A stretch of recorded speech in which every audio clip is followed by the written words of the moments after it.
Assalamualaikum warahmatullahi wabarakatuh.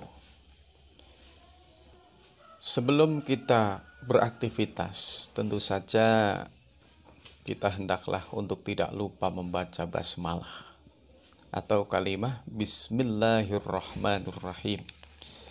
Setiap kita hendak melakukan hal yang positif, kok tidak didalui atau tidak dimulai dengan basmalah, maka kurang barokah. Kullu amrin tibadin la yubda'u fihi bismillahi fahuwa aqdha. Setiap hal yang baik kok di situ tidak dimulai atau didahului dengan bacaan bismillah, maka aqdha atau kurang barokah.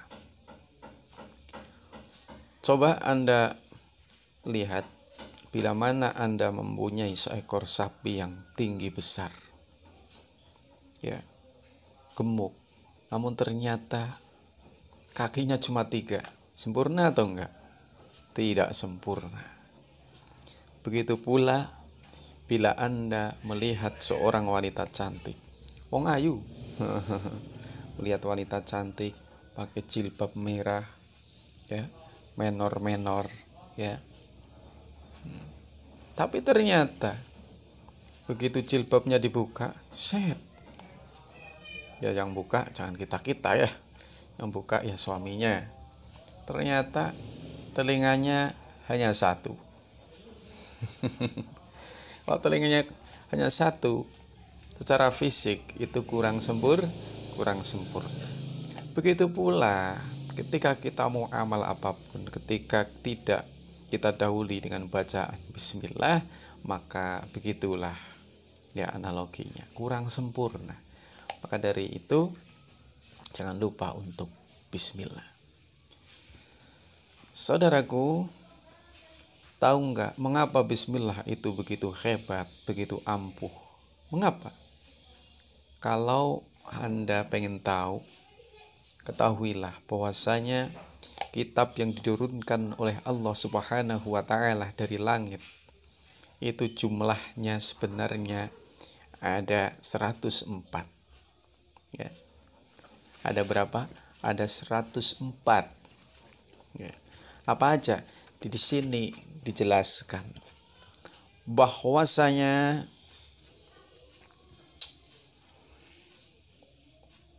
Annal kitab al-munazzalah minas sama ilal ardi mi'atun wa arba'atu suhufin. Mi'atun wa arba'atu suhufin. 104 suhuf. Ya. Untuk siapa saja? Diturunkan kepada siapa 104 suhuf itu? Yang 60 diberikan kepada Nabi Sis. Yang 30 diberikan kepada Nabi Ibrahim. Yang wasuhufu Musa qabla Taurah asyaratun. Suhufnya Nabi Musa sebelum Nabi Musa itu menerima kitab Taurat itu ada 10. Kemudian ditambah Taurat, Injil, Zabur dan Al-Furqan atau Al-Quranul Karim, kitab kita. Itu jumlahnya adalah 104. Nah, 104 suhuf ini ya, itu dikumpulkan di dalam Al-Quran. Ya. 104 ini sudah terkumpul maknanya, ya, keampuhannya di dalam Al-Quran. Nah, maknanya Al-Quran wa ma'anil Quran majmu'atun fil Fatihah. Sedangkan maknanya Al-Quran itu terkumpul di dalam surat Al-Fatihah. Nah, maknanya Al-Fatihah wa ma'anil Fatihah majmu'atun fil basmalah. Maknanya surat Fatihah terkumpul di dalam ayat Bismillahirrahmanirrahim. Ya. Bismillah, maknanya bismillah itu terletak di dalam huruf ba-nya lafal bismillah. Loh, mengapa bismillah itu begitu dahsyat khasiatnya, begitu dahsyat barokahnya? Karena itu mencangkup daripada 104 kitab yang diturunkan oleh Allah Subhanahu wa taala kepada nabi dan rasul. Ya. Maka dari itu tidak heran ketika diceritakan sebagian ulama as-solihin, ya, sebagian ulama salafus soleh, orang-orang soleh itu pernah ada yang mengalami sakit. Begitu mengalami sakit, diperiksakan atau dibawa ke rumah sakit, tidak ada yang bisa menyembuhkan, bahkan dokter itu sampai pasrah, tidak lagi bisa mempunyai obatnya yang bisa meringankan penyakitnya. Akhirnya apa? Orang yang soleh itu akhirnya mendawamkan membaca Bismillahirrahmanirrahim. Ya, mendawamkan, melestarikan membaca Bismillahirrahmanirrahim. Fawadhaba 'alal basmalah min ghairi adatin mahsurin. Ulama yang sakit itu akhirnya selalu istiqomah, selalu melestarikan, mengkontinyukan membaca bismillah dengan tanpa batas. Akhirnya apa? Fasyafahullahu ta'ala bibarokatiha. Akhirnya Allah itu menyembuhkan penyakitnya dengan sebab berkah basmal, berkah kalimah basmalah. Terus ada satu cerita lagi. Seseorang yang menguji keampuhan kalimah basmalah. Saya bacakan biar Anda lebih mantap. Wa hukiya anna mra'atan kana laha zaujun munafik. Ada seorang perempuan yang mempunyai suami yang munafik. Wa kanat taqulu ala kulli syai'in min qaulin aw fi'lin bismillah. Istrinya senantiasa ketika mau melakukan perbuatan atau ucapan senantiasa membaca bismillah. Suatu ketika faqala zaujuha la af'alanna ma ahjaluha bihi. Saya akan melakukan hal-hal yang bikin istri saya itu malu. Yang namanya suami munafik, ya itulah kelakuannya. Maunya mempermalukan bahkan istrinya sendiri. Singkat cerita, intinya seorang suami itu memberikan sebuah kantong, diberikan kepada sang istri, diberikan kepada sang istri agar sang istri itu menyimpannya. Ihfadhiha, simpanlah kantong ini. Akhirnya karena istrinya seorang yang amanah, ya, kantong itu mungkin kantong uang juga atau apa ya, yang jelas bentuknya kantong ya, ditaruh di suatu tempat dan ditutup oleh benda lain oleh sang istri.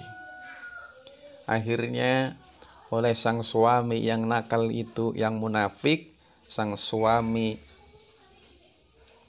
dia curi kantung itu, ya. Dicuri kantung itu kemudian dilempar ke dalam sumur yang mungkin tidak akan bisa suatu saat istrinya mencari di dalam sumur atau mengembalikan barang yang sebelumnya itu disuruh untuk menyimpan. Betul, setelah kantung itu oleh suaminya dicuri kemudian dilempar ke dalam sumur, akhirnya sang suami menanyakan kepada sang istri, "Wahai istriku, mana kantung yang kemarin saya berikan kepada kamu suruh nyimpan?" Akhirnya sang istri pun itu berusaha mengambil dari tempat penyimpanannya. Ternyata tidak ada.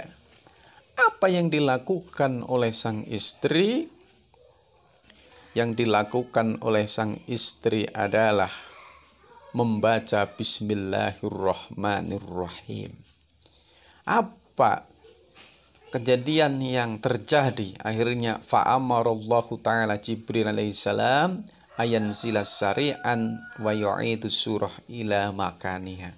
Akhirnya tahu sang istri itu membaca bismillah, Allah Subhanahu wa ta'ala memerintahkan kepada malaikat Jibril agar mengambil kantung yang pernah dilempar oleh suaminya dan mengembalikan secara cepat ke tempat asal penyimpanan istri tersebut. Nah, ketika sang istri itu hendak mengambil barang yang berada di tempat penyimpanannya itu, alhasil sudah ada kembali. Ya, itu berkah apa? Berkah sang istri yang senantiasa sering atau bahkan secara kontinu membaca Bismillahirrahmanirrahim di setiap hendak melakukan sesuatu maupun mengucapkan sesuatu.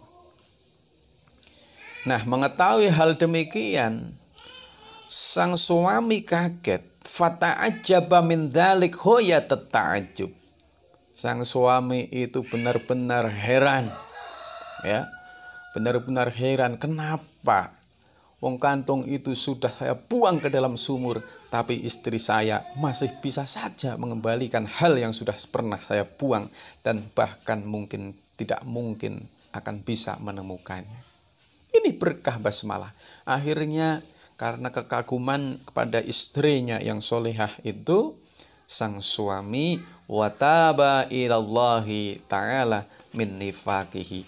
Suami tersebut pun akhirnya bertaubat dari nifaknya. Inilah sebagian keampuhan daripada kalimah basmalah atau Bismillahirrahmanirrahim. Semoga kita ketika hendak melakukan apapun yang amal baik, maka tidak lupa untuk membaca basmalah. Pasti itu barokah. Ada barokahnya dibanding ketika Anda tidak membacakan basmalah atau kalimat Bismillahirrahmanirrahim. Assalamualaikum warahmatullahi wabarakatuh.